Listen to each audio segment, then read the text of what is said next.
Hey guys! For today's video, I will show you how to resolve the issue of Snapchat crashing on your iPhone. To begin, open the App Store and search for Snapchat. Next, swipe down at the top of the screen to check if the app requires an update.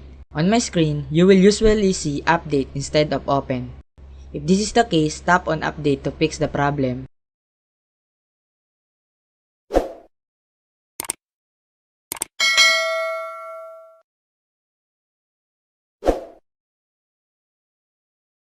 However, if the app doesn't require an update, simply close out and go to your iPhone settings. Next, select General in your iPhone settings. Then choose iPhone Storage. Wait for a few seconds for the page to load. And then, scroll down and select Snapchat. Tap on Offload App to continue.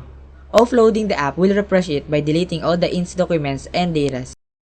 Afterwards, you can reinstall the app by tapping Reinstall App.